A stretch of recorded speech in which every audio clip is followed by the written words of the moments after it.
So just checking in after the National Championships in Bright last week, possibly my favourite place to ride a mountain bike in the whole of Australia.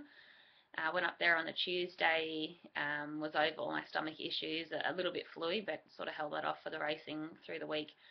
It was a new venue, a new track, which was relatively flattish for a mountain bike track. Still a lot of pinches, but not as much climbing, probably 650 for the race as opposed to 850 from last year.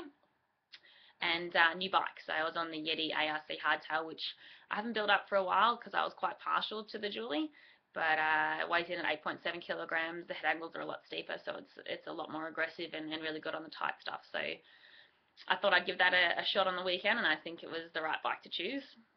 So I went out on the Thursday for the team relay, partnered with Jared Moroney, Chris Hamilton, and Isaac Buckle, and we won for the first time in a couple of years of trying. So went out and did an 18-minute lap, and it was really reserved, so I knew that I'd probably be able to clock near a 17-minute lap for racing, which was really motivating because I felt that was pretty quick. So went out on the Saturday for the race. So we had 6 laps and 5 laps. We had 5 laps, and I was really nervous. My confidence wasn't there. I didn't know what to expect. I knew Beck was flying. I was afraid that Jenny was going to come up and beat me on the day as well. But after the first half lap, I really settled into it. Was pretty confident. I was feeling that good that I could probably sit with Beck for 3 laps. But on the second lap, I dabbed my foot and she got 5 meters on me, and I never really saw her again. We had a long gap back to third. It was really a bit of a 2-horse race, but in the end, I just fought and fought. I felt really good all race. Lost a bit of concentration on lap 4 and had a small off, but apart from that, was really happy with the race.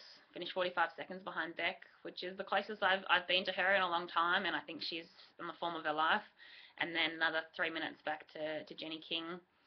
I think 2 minutes from there back to Jenny Fay, and then back to Jodie Willett. So it was a pretty impressive podium. Some big-ish time gaps for a cross-country race, but really happy to be that close to Beck leading into the World Cup season. So the Sunday was the Eliminator, and I was pretty motivated to try and take back my title again, and I went out and did fastest qualifying, was great through the semis, and in the final was second behind Holshot and Parks, and really tight racing with Beck and I love a bit of shoulder rubbing in races, and credit to her, like she really stuck it to me. And unfortunately, as we were coming to the first drop off, my foot unclipped, and I did a bit of a roly-poly down the bottom, and Beck had nowhere to go. She just pretty much had to stop and just walk around me and rode away to the win, and Beck second and myself third. So apologies to Beck there. But congratulations to Em. She won the under-23 race the day before in a sprint against Holly Harris, and was really happy for them. That's her first elite title, so pretty stoked for her.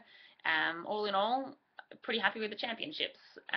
Really motivated to make some changes now with my coach Mark Fenner and plot out the rest of the season and really work towards some good results in the World Cup. So I'm going to have a couple of days off the bike. I've just had 4 days off the bike. I'm about to race the Giant Odyssey tomorrow, which is a 100-kilometre mountain bike race, and then I'll have a couple more days off again, and then sort of start building towards the World Cups in May. Apart from that, everything's really good. So excited for the season coming. Expecting big things. I think I'm sort of just starting, and yeah, it's a shame to sort of not run away with a cross-country title, but Beck's pretty stiff competition. So yeah, I will battle through tomorrow's race. It should take me about 6 hours.